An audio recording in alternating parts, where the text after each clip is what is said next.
अस्सलाम वालेकुम जी, मैं अली हसन हूँ और आप देख रहे हैं न्यूट्रल्स। नाज़रीन, डॉलर एक ऐसा फैक्टर है जो हमारी इकॉनमी पे हर लिहाज से असरअंदाज है। डॉलर के ऊपर या नीचे होने की वजह से एक आम इंसान से लेके एक बड़े से बड़े बिजनेसमैन तक को असर पड़ता है। ये डॉलर की कीमत जो है आजकल नीचे आ रही है, और डॉलर की कीमत क्यों नीचे आ रही है और इसकी कीमत पे क्या चीज़ें जो है वो असरअंदाज होती हैं, और मार्केट में डॉलर का जो फ़्लो है वो किस तरह से चलता है, इस हवाले से आज गुफ्तगू करने के लिए मेरे साथ आमिर साहब में मौजूद हैं, जो कि मनी एक्सचेंज के कारोबार से पिछले 10 साल से वाबस्ता हैं। तो आइए इनसे बात करेंगे। अस्सलाम वालेकुम। वालेकुम सलाम। आमिर भाई, क्या हाल चाल है? अल्हम्दुलिल्लाह, आप सुनाएं कैसी हैं भाई? आमिर भाई, सबसे पहले तो हमें ये बताएं कि ये जो करेंसी एक्सचेंज का कारोबार है ये क्या है? ये करेंसी एक्सचेंज जो है ये स्टेट बैंक के नीचे है, इसके बैंक से रिलेटेड है ये बिल्कुल। इसमें फॉरेन करेंसी का काम है बिल्कुल प्रॉपर जो है। तो बैंक इसको तरजीह नहीं इतनी देते जितने ये करते हैं कि अब बैंक करते हैं। बैंक के पास कस्टमर आ जाता है, वो देखते हैं ये बंदा ठीक है, इसके पास है, वो अपनी इन्वेस्टमेंट देखते हैं और बाकियों को तरजीह नहीं देते जो नॉर्मल कस्टमर हैं। तो इसकी वजह से वो फिर ये एक्सचेंज कंपनियां जो हैं वो लेती हैं, लाइसेंस लेती हैं। इसमें काफ़ी एक्सचेंज कंपनी हैं पाकिस्तान में जो ये काम कर रही हैं और अच्छा खासा इनसे डॉलर भी इकट्ठा होता है, तो ये मैनेज कर रहे हैं। तो इसके साथ स्टेट बैंक रूल फॉलो करके ये इनको काफ़ी डॉलर में भी इनको फ़ायदा मिलता है, तो ये स्टेट बैंक को भी देते हैं। तो इसके बेसिक इसमें ये चीज़ें हैं कि इसमें आप करेंसी एक्सचेंज करवा सकते हैं, होम रेमिटेंस कर सकते हैं। आपने किसी को भाई को किसी को भी बाहर पैसे भेजने हैं वो चले जाते हैं। आपने किसी स्टूडेंट की फ़ीस जमा करवानी है वो वहाँ से इजीली हो जाती है।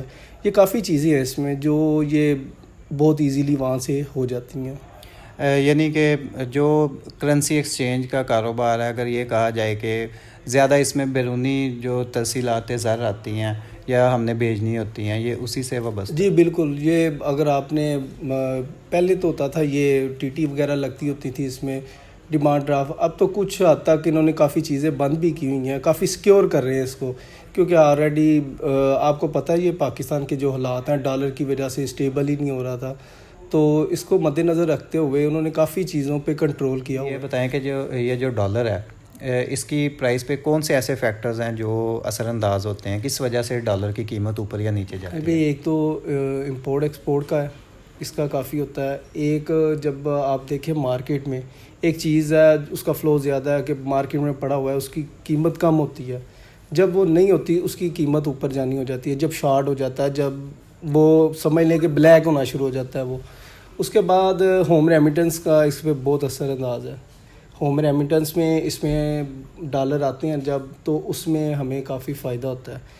तो इसमें वजह से ना ये अप डाउन मार्केट होती रहती है। यानी कि 3 फैक्टर हैं, एक जो आप कह रहे हैं कि ब्लैक होने की वजह से, दूसरा रेमिटेंसेस, इंपोर्ट एक्सपोर्ट का। सही। अच्छा, मुझे ये बताएं कि आजकल जो है ना वो डॉलर की कीमत जो है ना 240 तक गई है, लेकिन अब अचानक वो नीचे गिरना शुरू हो गई है, इवन के 220 तक आ गई है जी। तो इसकी क्या वजह है? ये कोई गवर्नमेंट की कोई पॉलिसी वगैरह है या क्या वजह है ये जो डॉलर जो है वो अचानक इतना नीचे गिर गया? नहीं अली भाई, इसमें 2 चीज़ें हैं। एक IMF से ये जो डील कर रहे हैं जी, इनकी अभी वो चल रही है, अभी उन्हें किस्त नहीं मिल रही। उसका फ़्लो जब मार्केट में आता है कि जी इनको डॉलर मिलने वाले हैं, उसकी वजह से लोग जो बड़े इन्वेस्टर होते हैं, छोटे इन्वेस्टर होते हैं, वो निकालना शुरू कर देते हैं, भाई इसने नीचे आ जाना है।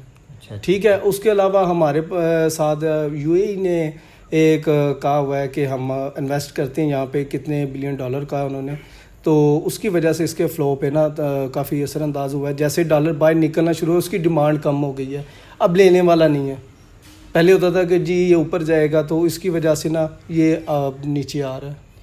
अच्छा, यानी कि जो अब हवा एक चली है कि IMF से किस्त आएगी और UAE की, इस वजह से नीचे इसकी वजह से नीचे आना शुरू हुआ है।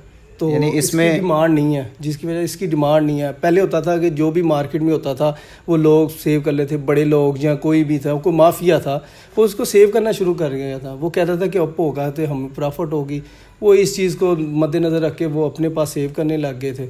उसकी वजह से अब जैसे ही हो गया, अब जिसके पास इन्वेस्ट जिन्होंने की हुई है वो कहते हैं बाहर निकाल दो, ये ना हो नुकसान हो ये जाए। बताएं कि जैसे ही इमरान खान की गवर्नमेंट आई है तो जो डॉलर है ना वो अचानक से बड़ा ऊपर चला गया, तो इतना ऊपर एकदम से जाने की क्या वजह थी? इसकी मेन वजह थी कि इसहाक डार ने मसनूई तौर पे ना डॉलर को कंट्रोल करके रखा हुआ था। वो मसनूई तौर पे जब उसने कंट्रोल किया, स्टेट बैंक से डॉलर लेके मार्केट पे उन्होंने जब फेंका, तो उसकी वजह से मार्केट में इसका इतना था नहीं कि कोई इसको बाय करे। वो कहते थे कि ये वाफर पड़ा हुआ है, इसका कोई टेंशन नहीं है। तो उन्होंने इस वजह से किया, जब इनकी हुकूमत गई है तो साथ ही स्टेट बैंक ने अपना डॉलर अपने पास सेव कर लिया है। उसकी वजह से डॉलर अप होना शुरू हो गया क्योंकि उसकी डिमांड आ गई थी, इस वजह से डॉलर अप होना शुरू हो गया था। इमरान खान की गवर्नमेंट गई तो ये डॉलर जो है वो दोबारा ऊपर चढ़ गया। हालांकि जब पिछली दफ़ा इमरान खान आए थे तब भी जो है वो डॉलर ऊपर गया था। तब तो आपने कहा कि इन्होंने मसनूई तरीके से कंट्रोल किया हुआ था, तो क्या अब इमरान खान ने भी कोई इसी तरह का फार्मूला लगाया हुआ था कि इसे मसनूई तरीके से कंट्रोल कर लें? नहीं, इसमें ऐसा नहीं था। इसमें दो चीज़ें आ गई हैं। एक तो टैक्सेस इन्होंने लगा दिए थे काफ़ी, उसकी वजह से हमारे एक्सपोर्ट को काफ़ी नुकसान पहुंचा है, जिसकी वजह से डॉलर को नुकसान पहुंचा है हमें काफ़ी।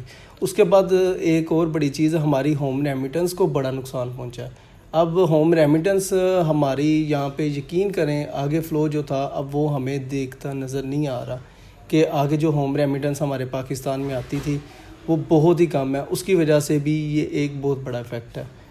अच्छा, आपने होम रेमिटेंस की बात की है। इमरान खान जो है वो बड़ा कहते हैं कि मेरे दौर में सबसे ज़्यादा रेमिटेंस जो है वो आया है पाकिस्तान में। तो मुझे ये बताएं कि आप इसी कारोबार से वाबस्ता हैं, होम रेमिटेंसेस के बारे में तो आप बहुत अच्छी तरह जानते होंगे।